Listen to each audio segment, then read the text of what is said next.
মানে মোটামুটি মাৰ্চ মাহলৈকে আমি 1 কোটি টাকা ব্যাংকত বেছিকে জমা ৰাখিছো।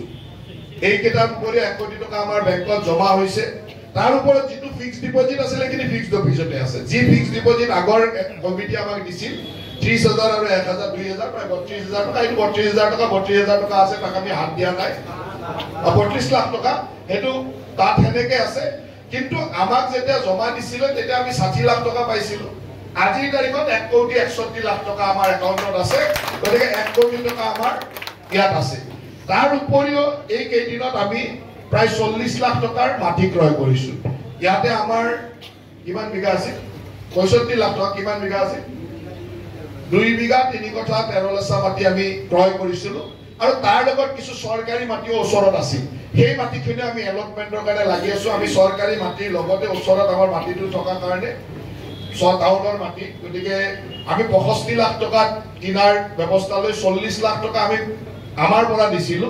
আৰু 25 লাখ টকা এজন দাতাক আমি আগ্ৰহ কৰিছিলো যে এই পইচাটো আপুনি দি দিয়ক।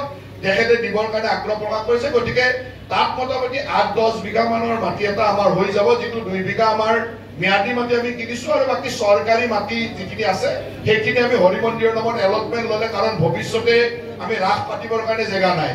এটা মুকুন্দগনি বাস ষ্টেণ্ডত পাতি আছো, কালিলৈকে এই বাস ষ্টেণ্ডত কিবা এটা ডেভেলপমেন্ট কৰিলে ক'ত পাতিম? গতিকে আমি সেই হিচাপত প্ৰায় 8-10-12 বিঘা মাটি 8-10 বিঘা মাটি হ'ব চৰকাৰী মাটিতে দিলে। সেইখিনি মাটি যদি হৈ যায় আমাৰ এটা প্ৰপাৰ্টি আৰু সংযোজন হ'ব। সেইখিনি পৰ্যায়লৈকে আমি আহিছো। নৱেম্বৰ মাহত আজিৰ যিখন সমিতি আছে এই সমিতিখনে দায়িত্বভাৰ গ্ৰহণ কৰিছিল। আৰু যেহেতু 23 নৱেম্বৰত আমি কৰিছিলো, গতিকে আমি 24 আৰু আধা মাহত মাৰ্চত আমি হিচাপটো দিয়া নাছিলো।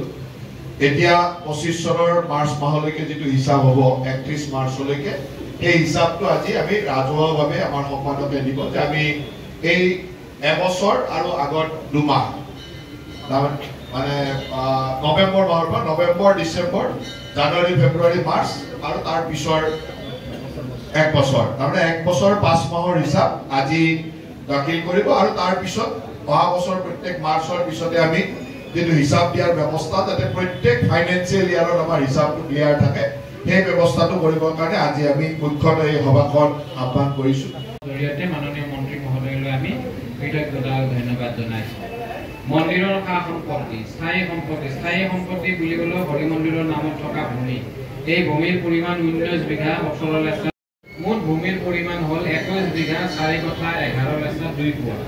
ক্ৰয় কৰা ভূমিৰ মূল্য 65 লাখ টকা। উল্লেখ থাকে যে 10 বিঘা চৰকাৰী ভূমি মন হৈছে আৰু চৰকাৰক আবেদন জনাইছে। হয়তো চৰকাৰে অনতি পলমে আবণ্টন দিয়াৰ ব্যৱস্থা কৰিব। মন্দিৰৰ মাটিৰ খাজনা 2 বছৰ ধৰি অনাদায় হৈ থকা